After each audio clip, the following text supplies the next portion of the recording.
नमस्कार, आप सभी को बहुत बहुत स्वागत है आप सभी का चैनल संकल्प एकेडमी पर। आज के इस वीडियो सेशन में हम बात करने वाले हैं सूरदास पर लिखी गई प्रमुख पुस्तकों की और उनके प्रमुख तथ्यों के बारे में। तो सबसे पहले हम तो शुरुआत करेंगे सूरदास पर लिखी गई प्रमुख पुस्तकों के बारे में।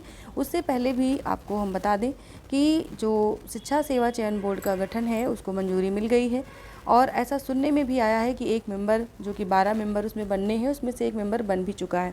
तो आप ये मान के चलें कि लगभग आपके पास अधिकतम समय 3 महीने का है और इस 3 महीने में आप अपने कोर्स को पूरा करें। तो इसके लिए छोटे से बड़े टॉपिक पर, हर तरह के टॉपिक पर आपको अपनी पूरी तैयारी करनी है और इसके लिए मैंने आज पहल की है। वैसे तो मैं डेली रात 9 बजे आपको क्लासेस दे रही हूँ, यानी क्वेश्चन आंसर करवा रही हूँ ऑब्जेक्टिव, लेकिन फिर भी मेरे दिमाग में आया क्यों ना जो प्रमुख कवि हैं उनके प्रमुख तथ्यों पर हम क्यों ना चर्चा कर लें। तो इसलिए आज मैं सूरदास को लेकर के यहाँ पर उपस्थित हुई हूँ और सूरदास जो कवि हैं इनके ऊपर कुछ प्रमुख पुस्तकें लिखी गई हैं जिन्हें हम पहले इस वीडियो में लेंगे। जैसा कि आप देख रहे हैं, सूरदास पर लिखी गई प्रमुख पुस्तकें यहाँ पर हम लेने वाले हैं और इसके बाद इनके प्रमुख तथ्यों को भी लेने वाले हैं। तो सूरदास रचना जो है, यानी एक किताब का नाम है, पुस्तक है सूरदास, जिसकी रचना की डॉक्टर हरवंश लाल शर्मा ने। आप देखते होंगे परीक्षाओं में, कभी कभी नेट की परीक्षा में खासकर इस तरह के प्रश्न आते हैं कि इनमें से सूरदास के ऊपर लिखा कौन सा ग्रंथ या कौन सी रचना नहीं है। इस प्रकार से प्रश्न पूछे जाते हैं या आलोचनात्मक साहित्य के रूप में इन रचनाओं का अनुक्रम दे दिया जाता है। तो इस तरह के प्रश्नों को हल करने के लिए आपको इन पॉइंट्स पर ज़रूर जो है चर्चा करनी चाहिए और अपने पास नोट्स बनाने चाहिए। टीजीटी पीजीटी एग्जाम की बात करें तो उसमें इसमें से कुछ महत्वपूर्ण रचनाएं जो हम आगे आप देखेंगे इन वीडियो को पूरा और उसमें समझेंगे कि कौन सी आलोचनात्मक साहित्य जो कि सूरदास पर लिखे गए हैं उनके लेखक पूछे जाते हैं। तो इसीलिए हमने सोचा क्यों ना हम इस पर एक वीडियो बना दें। तो सूरदास एक रचना जो कि डॉक्टर हरवंश लाल शर्मा ने की है और एक है आचार्य रामचंद्र शुक्ल के द्वारा रचित। सूर साहित्य के नाम से एक आलोचनात्मक साहित्य है जिसे लिखा है आचार्य हजारी प्रसाद द्विवेदी ने। सूर साहित्य। अगला है महाकवि सूरदास के नाम से ये रचना नंदुलारे वाजपेयी ने की है। महाकवि सूरदास ये साहित्य है और ये पुस्तक है जिसकी रचना नंदुलारे वाजपेयी ने की है। सूरदास और भक्ति आंदोलन ये रचना डॉक्टर मनेजर पांडे की है। सूर की झांकी ब्रजेश्वर वर्मा की है। तो इस प्रकार से यहाँ पर कुछ प्रमुख पुस्तकों को हमने लिया है और सूर और उनका साहित्य, यहाँ पर एक रचना बची जा रही है जो कि हरवंश लाल शर्मा की है। इन्होंने सूरदास और सूर और उनका साहित्य नामक 2 पुस्तकें लिखी हैं हरवंश लाल शर्मा ने। यहाँ पर एक विशेष बात और आपके लिए है, नोट करने वाली है कि अष्टछापी कवियों में सूरदास, नंददास और परमानंददास ये बृहत त्रयी के अंतर्गत जाने जाते हैं। अष्टछापी कवियों में सूरदास, नंददास और परमानंददास। अब हम बात करते हैं सूरदास से संबंधित कुछ प्रमुख तथ्यों की। ये प्रमुख तथ्य हमने अलग अलग पुस्तकों से संग्रहित किए हैं और ये आपके लिए हम लेकर के आए हैं। इन्हें सुनेंगे आप या चाहें तो इनके नोट्स भी बना सकते हैं और इन्हें देख करके आपको ये पता चलेगा कि हाँ, कितनी चीज़ें हमें इनके बारे में पता थी और कितनी चीज़ें नहीं पता थी। जो नहीं पता हैं वो यहाँ से मिल जा रही हैं। तो इससे अच्छा और क्या होगा। चलिए फ़िलहाल हम बात करते हैं सूरदास से प्रमुख संबंधित तथ्यों की। तो इसमें जो पहला तथ्य इनके बारे में हम लेने वाले वो ये है कि सूरदास के प्रधान ग्रंथ सूरसागर, जिसमें कि 1.25 लाख पद हैं, की रचना भागवत पद्धति पर 12 स्कंधों में किया है। जो सूरसागर रचना है उसमें 1.25 लाख पद हैं और इसकी रचना 12 स्कंधों में की गई है। साहित्य लहरी दृष्टकूट पदों का संग्रह है और अर्थगोपन शैली में राधा कृष्ण की लीलाओं का अलंकारिक वर्णन है। ये 2 चीज़ें यहाँ पर क्लियर होती हैं कि जो सूरसागर रचना है वो भागवत पद्धति के आधार पर 12 स्कंधों में रचित है और साहित्य लहरी ये अर्थगोपन शैली में राधा कृष्ण की लीलाओं का अलंकारिक वर्णन है। इसमें दृष्टकूट पद भी मिलते हैं। अगला पॉइंट देखिए, सूरदास ने सूरसागर में श्रीमद् भागवत के 10वें स्कंध में वर्णित कृष्ण की बाल लीलाओं को अपना प्रमुख विषय बनाया है। सूरदास ने श्रीमद् भागवत के 10वें स्कंध में वर्णित कृष्ण की बाल लीलाओं को अपना प्रमुख विषय सूरदास ने बनाया है। ये तो सर्वविदित है। अगला है पॉइंट, सूरदास की रचनाएं सर्वप्रथम राग कल्पद्रुम के नाम से कलकत्ता से प्रकाशित हुई थी। जो इनकी रचनाएं हम देखते हैं ना, सूरसागर, साहित्य लहरी, सूरसारावली, इसके सिवा भी इनकी और रचनाएं मिलती हैं। दशम स्कंद टीका मिलती है, नागलीला मिलती है, सूर पचीसी मिलती है। तो इस तरह से जो इनकी रचनाएं हैं ये सभी जो है राग कल्पद्रुम के नाम से सर्वप्रथम कलकत्ता से प्रकाशित हुई थी। अगला पॉइंट है, सूरदास की मृत्यु पर दुखी होकर विट्ठलनाथ ने कहा, पुष्टि मार्ग को जहाज जात है, जाको कछु लेना हो सो लेओ। ये पंक्ति बहुत बार परीक्षाओं में पूछी जा चुकी है और इसे आप लोग ज़रूर ध्यान रखें। बहुत लोग क्या करते हैं कि इस पे सूरदास का ही कथन इसको मान लेते हैं, सूरदास की ही पंक्ति मान लेते हैं कि ऐसा कि वल्लभाचार्य की मृत्यु पर कहा था सूरदास ने इस प्रकार से। लेकिन कंफ्यूज होने की ज़रूरत नहीं, यहाँ सीधा सीधा आप देख सकते हैं विट्ठलनाथ ने सूरदास की मृत्यु पर कहा था, पुष्टि मार्ग को जहाज जात है, जाको कछु लेना हो सो लेओ।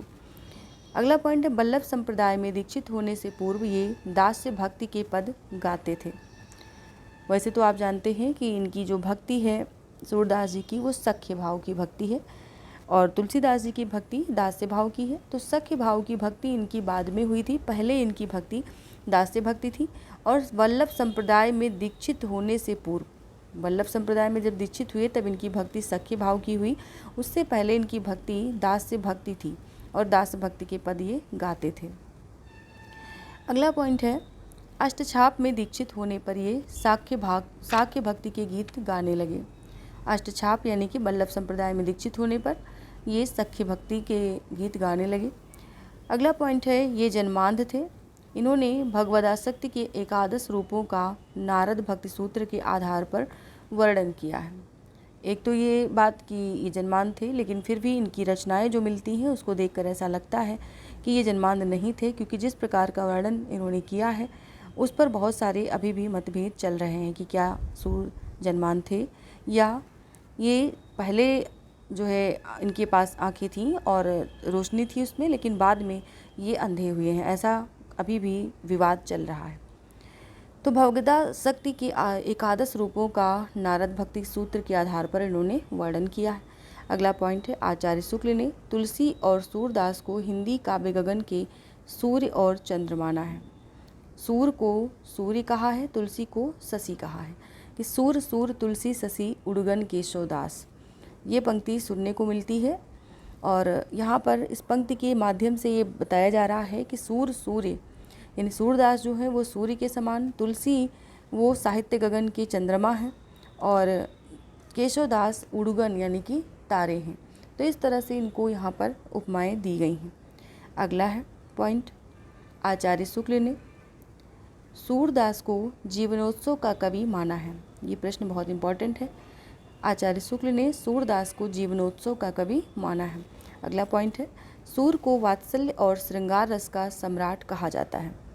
वैसे तो आपको बता दें, अगर श्रृंगार की आपको वर्तनी पूछी जाए तो इस तरह से आपको लिखना होता है, ठीक है, ये सही होगा श्रृंगार।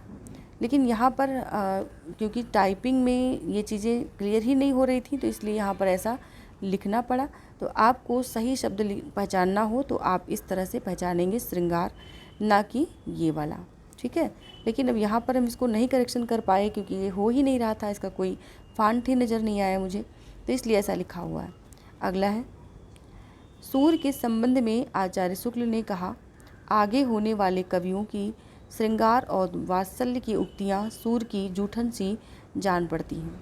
ये कथन पूछा जाता है अक्सर परीक्षाओं में, तो ये कथन कहा है शुक्ल जी ने। अगला है, सूर सागर का सर्वाधिक मर्मस्पर्शी अंश भ्रमर गीत है, जिसमें उद्धव व कृष्ण को भ्रमर द्वारा उलाहना देना निर्गुण पर सगुण की विजय दिखाया गया है। सूरसागर का सर्वाधिक मर्मस्पर्शी अंश अगर पूछा जाए तो भ्रमर गीत है, जिसमें उद्धव और कृष्ण के द्वारा भ्रमर द्वारा उलाहना देना दिखाया गया है। अगला पॉइंट है, सूरसागर की रचना 12 स्कंधों में की है। 9वें स्कंध में रामावतार की कथा है, बाकी कृष्ण की सूरदास की बाकी सब कृष्ण की कथाएं हैं, यानी 12 स्कंध हैं, जिसमें जो 9वां स्कंध है उसमें राम के अवतार की कथा है और बाकी सभी जो स्कंध हैं 11 वो कृष्ण की कथाएं हैं। सूरदास की भक्ति पद्धति का मेरुदंड पुष्टि मार्ग है। ये अगला पॉइंट होना चाहिए था। सूरदास की भक्ति पद्धति का मेरुदंड पूछा आता है तो वो क्या है, वो है पुष्टि मार्ग। अगला पॉइंट है सूर सागर गीति काव्य है, इसकी भाषा ब्रज है। कृष्ण काव्य के प्रतिनिधि कवि सूरदास माने जाते हैं, ये तो सभी को पता है, सर्वविदित है। तो इतने सारे पॉइंट्स हमने सूरदास के बारे में लिए हैं। इनकी रचनाओं को हमने यहाँ नहीं लिया है, लेकिन उनसे संबंधित अन्य तथ्यों को लिया है। रचनाएं तो आपको बहुत सारी वीडियोज़ मिल जाती हैं, साथ में आपने 9th से लेकर के आगे की कक्षाओं में इनकी रचनाओं को अच्छे से पढ़ा है। लेकिन नागलीला, गोवर्धन लीला, दसम स्कंद टीका, सूर 25 इन रचनाओं के बारे में हमने बात भी की है।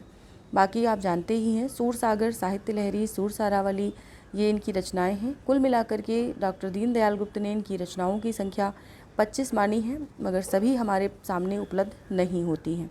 मुख्य रूप से 3 ही पता चलती हैं, एक सूर सागर, एक सूर सारावली और एक साहित्य लहरी। तो इतने चीज़ों को हमने यहाँ पर संग्रहित करके आप तक पहुँचाया है। वीडियो अच्छी लगी हो तो शेयर करें, लाइक करें, चैनल पर नए हो तो सब्सक्राइब ज़रूर करें। मिलते हैं नेक्स्ट वीडियो में ऐसे ही इन्फॉर्मेशन के साथ, एक नए कवि के साथ। और बाकी हमारी जो रोज़ की क्लास चल रही है सोमवार से शनिवार रात 9 बजे, वो टीजीटी पीजीटी के संपूर्ण साहित्य पर चल ही रही है। इसके अलावा भी हम छुटपुट कवियों को लेते हुए उनके मुख्य तथ्यों के बारे में आप तक पहुँचाते रहेंगे। चलिए आज के लिए इतना ही। सभी को धन्यवाद।